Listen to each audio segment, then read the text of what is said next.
Do you think this budget will help in making economic growth and will be in a position for next financial year to pay back some of the loans? So what relief, what nonsense? The budget's going to be the same as before. It's going to be the same old speech. It's going to be the same old nonsense, and we're going to get nothing new because nobody has any idea what needs to be done. Do you think in the upcoming budget there could be some incentives for foreign investment? Stop looking to foreign investment. Allow your people to invest first.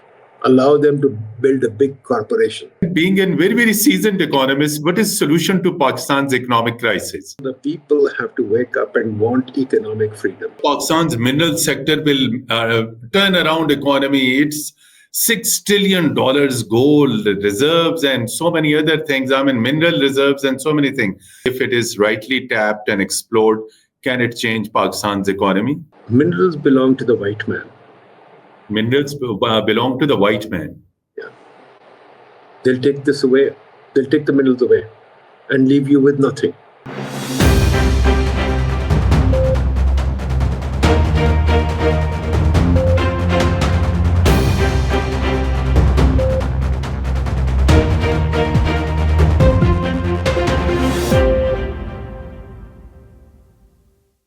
Bismillahirrahmanirrahim. Hello and welcome to Program Insight in V News English. Dear viewers, preparations for upcoming budget 2025-2026 are in the final stage. And keeping in view the prevailing economic situation, government is trying its level best to present a budget in which some sort of relief could be given to the common man. And at a time when government preparations are in the final stage for the upcoming budget, government is keeping some of the IMF conditions, some of the IMF pressures are also in the mind of the economic managers. And whether government can ignore these IMF pressures, government can give some sort of relief to the real estate sector, which is witnessing a slump.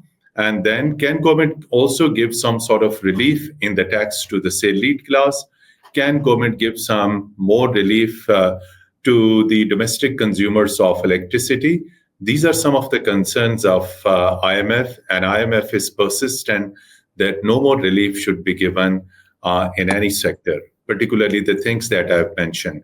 So then economic reforms, then how Pakistan could sustain its economic development, foreign investment. Farmers, particularly in Pakistan, they are crying and that they were not given the due price of the wheat that they have grown. So currently, there are a lot of concerns by the farmers of Pakistan. And to discuss this all, we are fortunate to have with us renowned economist, former Vice Chancellor of Pakistan Institute of Development Economics, former Deputy Chairman Planning Commission of Pakistan, very seasoned economist, Dr. Nadeem Sahab is with us. Dr. Sahab, very warm welcome to Program Insight in V News English.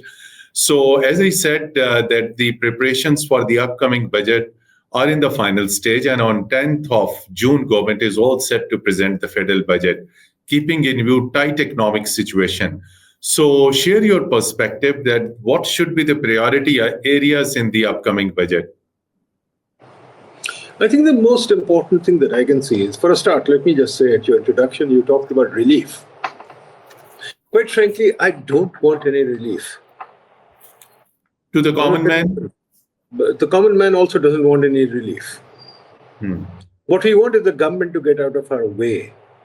Let the government allow us to work.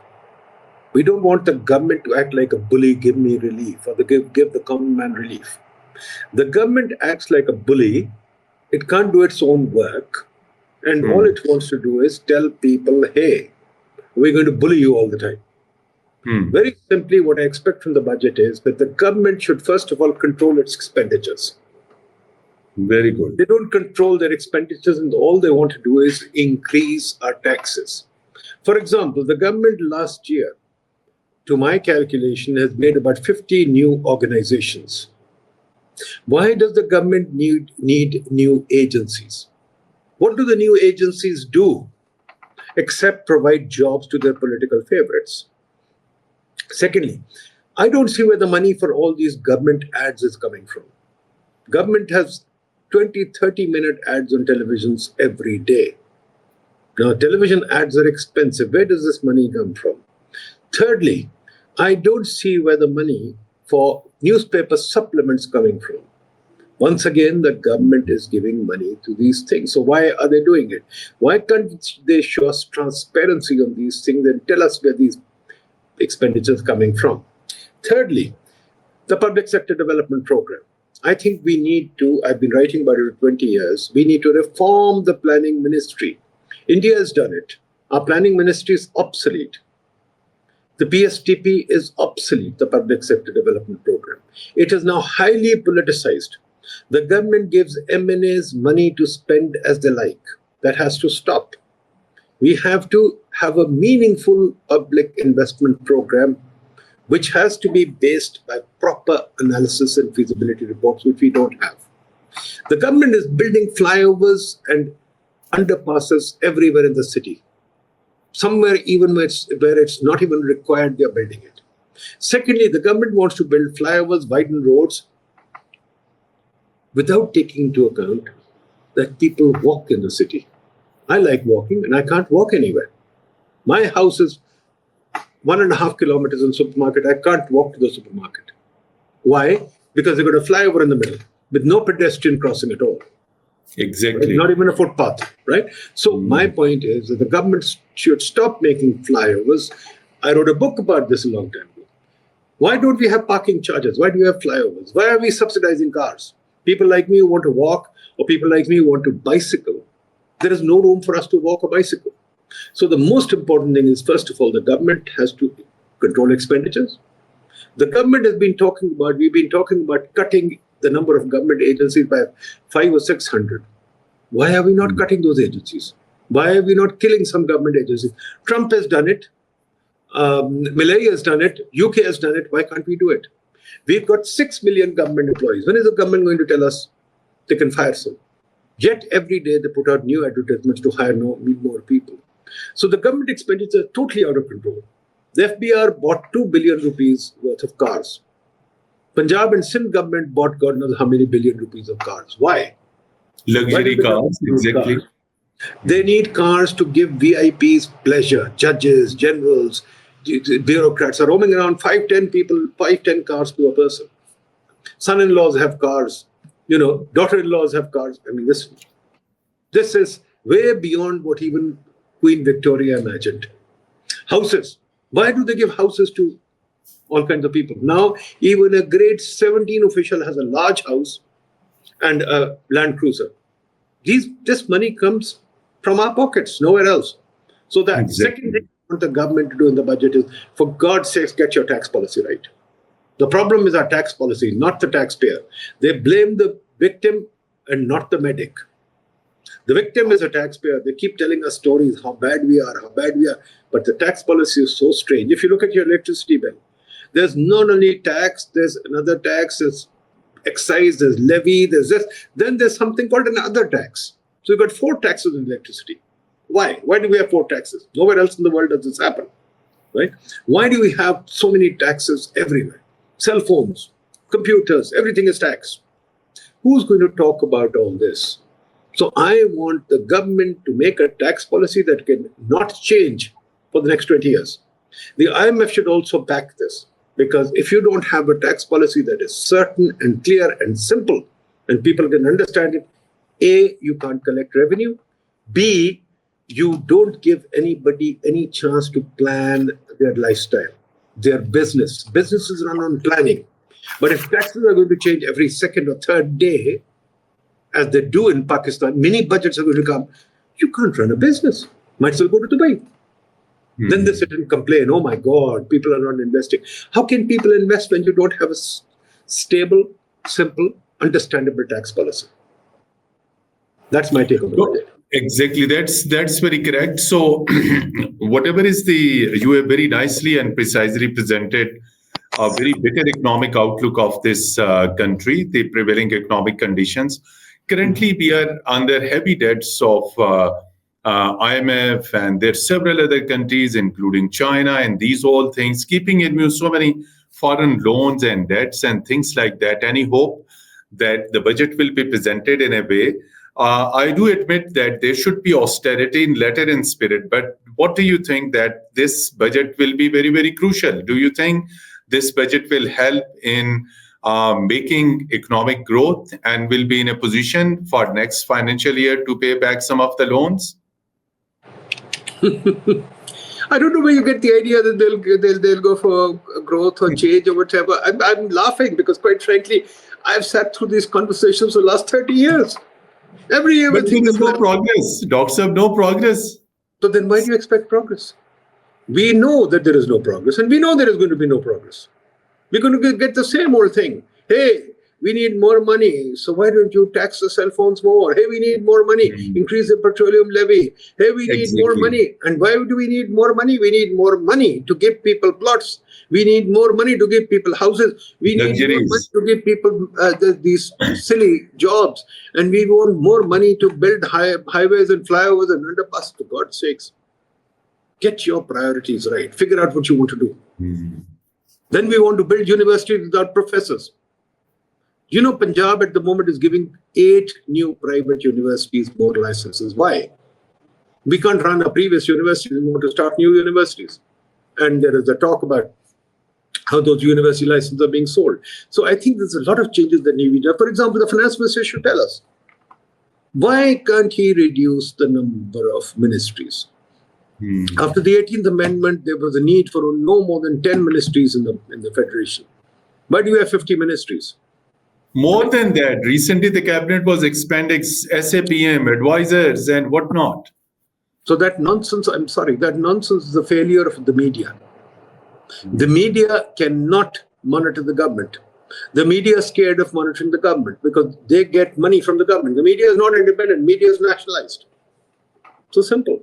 So quite frankly, we have this nonsense of 3 politicians coming on the program every day, fighting with each other, and we get entertained because there's a big dangle going on and we're happy. So what's the story? Why do you worry? So what relief, what nonsense? The budget's going to be the same as before. It's going to be the same old speech. It's going to be the same old nonsense, and we're going to get nothing new because nobody has any idea what needs to be done. So can we enhance our exports? Because there is always focus in the budget that exports will be increased. I think you're in a humorous mode today.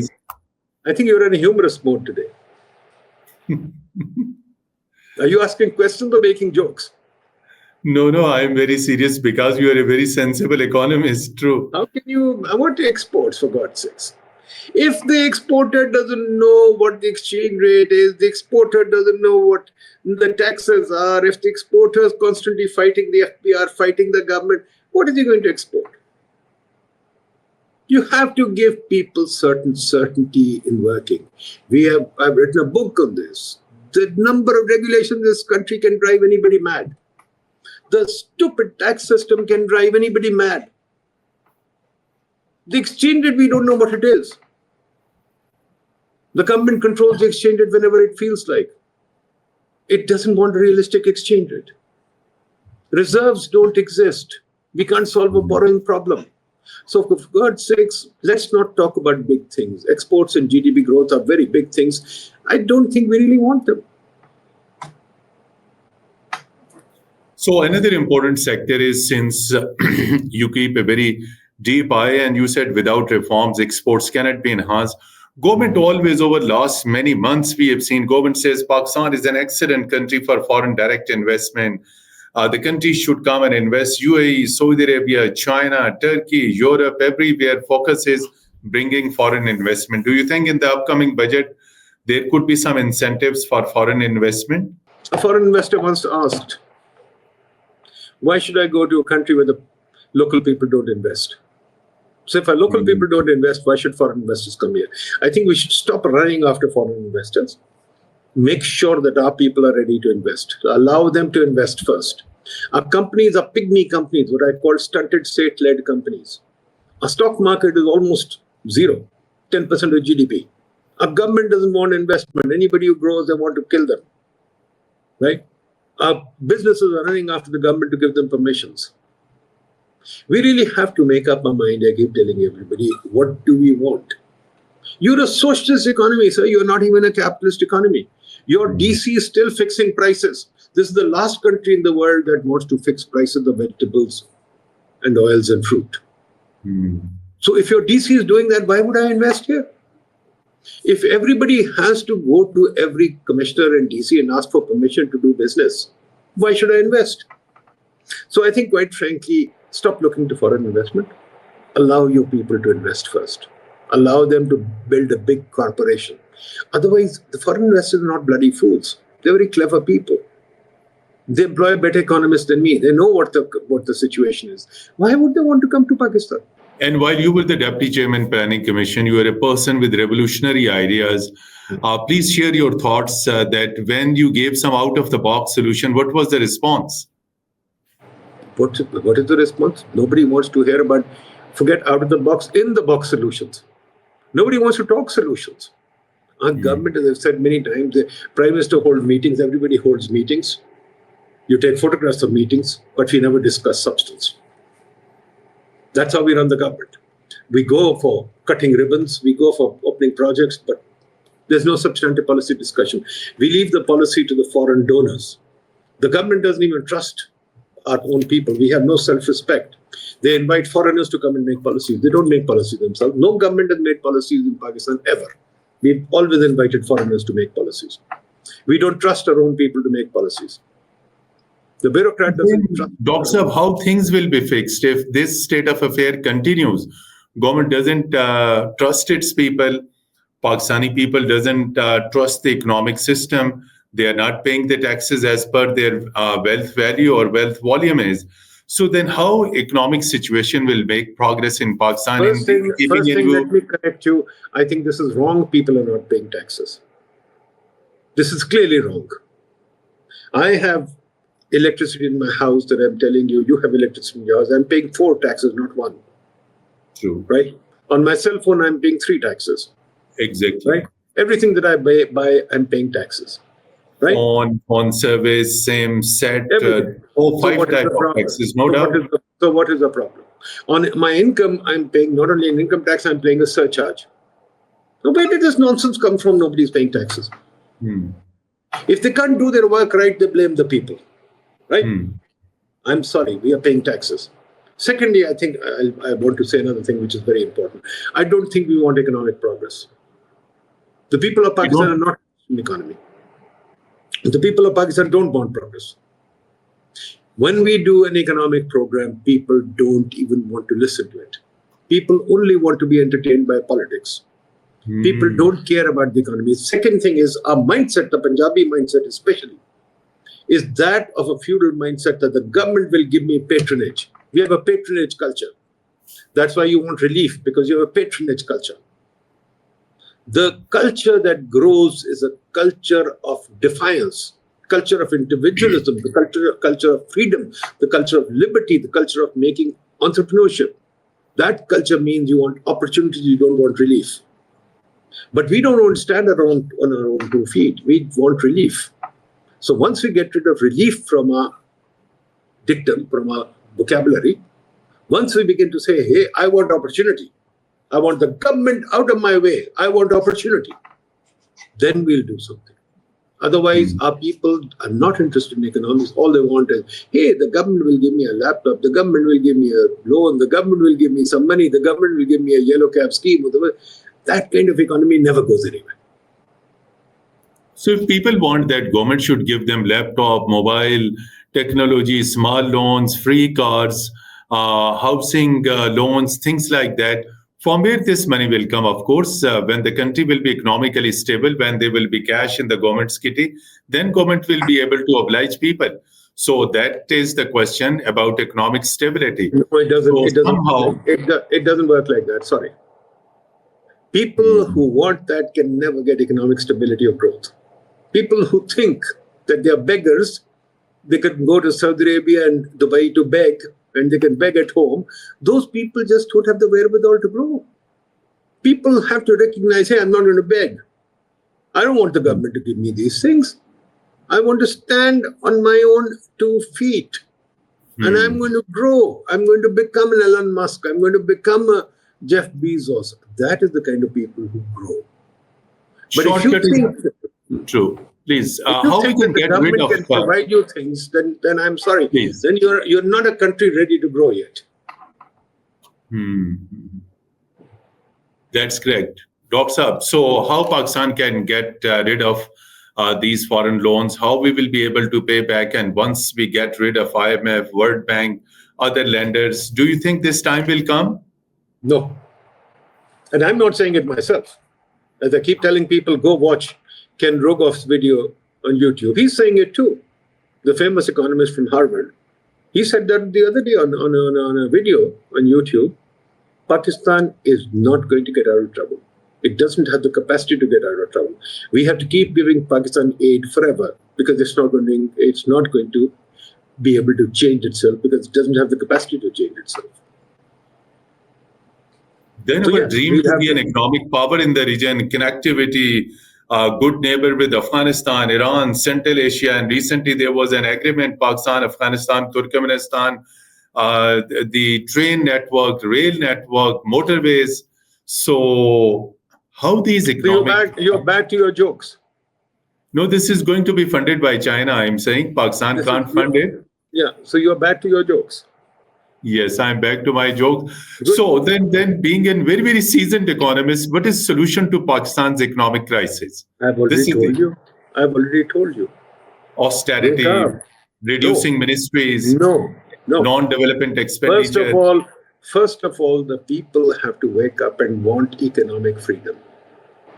If the people don't People have to wake up and want economic freedom, want to stop taking patronage, want to stop begging government ministers for things, they have to recognize I am an economic individual. Who will do this? The people, you, me, everybody. The man on the street. It's not a question of who. It's a question of waking up.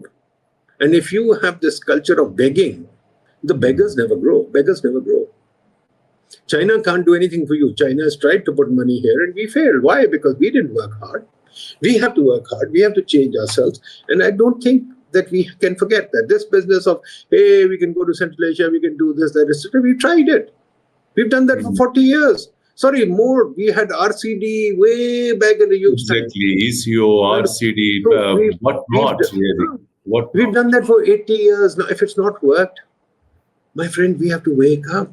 We can't repeating the same dream. Einstein said insanity is doing the same things over and over again and expecting different results. Sorry, it won't work. We have to change. Okay, that is, you're talking about government. In the private sector, how economic growth could be made more faster? You have to first build an economy. The private sector doesn't know what to do. There's no private sector in this country. The private sector is a government creation. We don't have a market economy. We have to have a market economy. We have to have an economy where the DC is not fixing prices, where the DC is not trying to control your life, where the government is not trying to control your life. That economy thrives. An economy where everything is controlled by the governor, the government minister tells you to stand up, sit down, or wake up, or whatever. That economy goes nowhere. We've got tons of history on that. Now, if you don't want to follow that history, I don't know what to do. So, what lesson, Dr. Saab, then we are giving to the next generations? What economics we are teaching to the students, to the coming scholars, economists, if same state of affair remains? I've already told you. You don't like my answer, that's all. I've already told you. No, your answer is, of course, that is touching my heart. No problem. We have to change the way we think. We have to grow up as a people. We have to stop begging. When our government goes begging, we should feel small. We should feel tiny. We should say, why are you begging? I don't want you to beg on my behalf. I'm capable of working hard. I will work hard. I will make something of myself. Allow me to open a tea stall. Allow me to open a coca. Allow me to do this. I'll do this. I'll climb K2 on my own. I'll make money. That is the kind of spirit that makes countries go. Governments don't do anything. So I started off by telling you, let the government get out of the way. Let it just, all I expect in the budget, simply say, hey, we are getting out of the way. We are not going to regulate you. We're not going to give you permission. We're going to give you a simple tax policy. And I'm just going to sit here in Q block and not do anything, period. Then we, Currently, lot is said that Pakistan's mineral sector will turn around economy. It's $6 trillion gold reserves and so many other things. I mean, mineral reserves and so many things. Say a few words about. We are hoping so much from mineral sector, Sandak, Rekodik, some of the mineral reserves in the northern areas of Pakistan. So, what do you think? If it is rightly tapped and explored, can it change Pakistan's economy? I don't think you saw the video that some news channel took from me and it went viral. I think Please do share. a few million people have seen it. I think you should also have seen it. It should be good if you researched the program before you came on. I said that minerals belong to the white man. Minerals belong to the white man. Yeah. They'll take this away. They'll take the minerals away and leave you with nothing. If you don't believe me, look at Africa. Go listen to Ibrahim Traore. He's talking No about doubt, really. No doubt. So this nonsense about relying on minerals is childish. It just is not understanding history at all. And we are a people who love to not understand history. We are a people who don't like to learn. Please look at the resource curse. There are tons of books and papers on the resource curse, that countries that have minerals end up going nowhere. So, please also share your thoughts. Pakistan is currently engaged in a massive war against terror on the western border. And recently, last month, we have witnessed one of the biggest battles with India. So, how these two things, war on terrorism and conflict with India, is going to affect our economy? Well, wars are never good for the economy, and neither is, how should I say? Neither is, what should I say? The terror. But I think it's very important that we begin to understand that economics is the most important thing in a country. Economically healthy and happy people, well-fed people don't go to bad outcomes. But then governments can always do bad things, like the US government, despite the fact they're very rich, went on wars. That's stupidity. Exactly. So it happens, yeah. But then you have to get your government to be, governments are the big problem in the world. We have to wake up and check our government. Simple. But I don't know. I don't have much to say on the war on terror or this, except to say, hey, let the country grow. Let the people wake up. Let the people be self-reliant. Let the people be economically powerful individuals. But if the government can't let them do it, then people's energies will go in different directions. People can't wake up at their own because they are economically so fragile. So at least there should be some support from the state so that they could stand up. They could, as you said. Please. That's not correct at all. I'm sorry. You're just putting. I don't know what you're saying. What do you mean support from the government? Governments never support people. Governments only oppress people. Governments only take things from people. Governments don't do anything. And especially Pakistani government, what has the Pakistani government done for the people? Except tell them, hey, don't walk on this road. Don't do this. Here's my gated estate. Here's the minister's colony. Here's the minister's plots. What has the Pakistan government done for the people? No. That's not the solution. I'm sorry. People have to wake up on their own. If they can't wake up on their own, the rest of the world, people woke up on their own. I mean, if you think about it, there have been revolutions in the world, there have been social movements in the world, there have been all kinds of things. It's not that the government did them for them. These movements happened from people. All over the world, movements have happened from people wanting to make a better life for themselves. And if you can't do that, don't expect the government to do it. I'm sorry, the government is not the solution. Okay, so coming to, you said government is definitely not ready to give anything.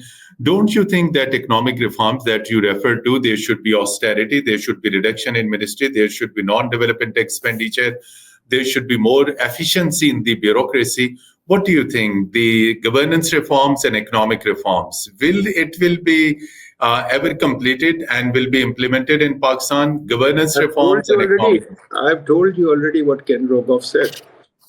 Pakistan is not going to wake up. This is not me. This is one of the biggest consultants, far bigger than anything that the government brings here. This man is much better. He's a big professor compared to the consultants who are sitting here in Q Block in the Prime Minister's office. He says Pakistan is not going to change. Pakistan is not ready to change. Pakistan does not have the capacity to change. Pakistan does not have the institutions to change. He's saying, and I accept what he's saying. Absolutely correct. We are not ready to change. We can't change. So let's just stop dreaming about things. We are just not a people who want change. We are a Muzar feudal culture. We like to go to the feudal lord and say, hey, please give me something. He'll say, go eat at the langar. We like to go to Mazars and beg for economic prosperity without actually working. That's our culture. Finally, don't you think that the upcoming budget will be usually, if you remember, many decades ago, there was once Dr. Mahbubul Haq Saab, and he presented one of the most balanced budget. So what do you hope that the upcoming budget, how it could be made balanced, friendly, people friendly? The only thing that will happen is the speech. Speech, freedom of speech? No, the minister's speech. After the speech, they forget about the budget. So there is no budget really. It's just a speech. So let's not get carried away. The budget will only bring in new taxes, will only bring in new conditions, and later on the government will spend money like mad without any controls. The government has to stop hiring people. There has never been austerity in this country. There never will be austerity in this country. Austerity I'll see when I don't see ads on TV by the government. Austerity I'll see when I see the ministers driving in old cars. Austerity I will see when they say even when I see junior officers not having cars and riding bicycles. Austerity I will see when I see judges riding bicycles. Austerity I will see when I see the houses of these bureaucrats and judges and others smaller one. Exactly. Not looking like five-star hotels. Also, final word, the economic narrative, a concept that you are sharing with us, it may take decades, rather centuries, really. No, it won't happen. Our society is not ready for it. I put out videos every day. I do lots of seminars, conferences. How many people listen? They don't want to listen. I'm doing one tonight at 9:30. Please come see. Nobody will turn up. People are not interested. When you talk to them about working hard, people go to sleep because people are used to patronage. They want relief. They want somebody to give them a freebie. They are beggars. They're not really self-aware individuals. We need a society of self-aware individuals, not beggars. Thank you so much, Dr. Nadeem Haq Saab, for a very, very candid and thought-provoking discussion on upcoming budget. And the message that we got from Dr. Nadeem Haq Saab, that work, and work. Thank you so much once again. And dear viewers, till our next program, goodbye and Khuda Hafiz.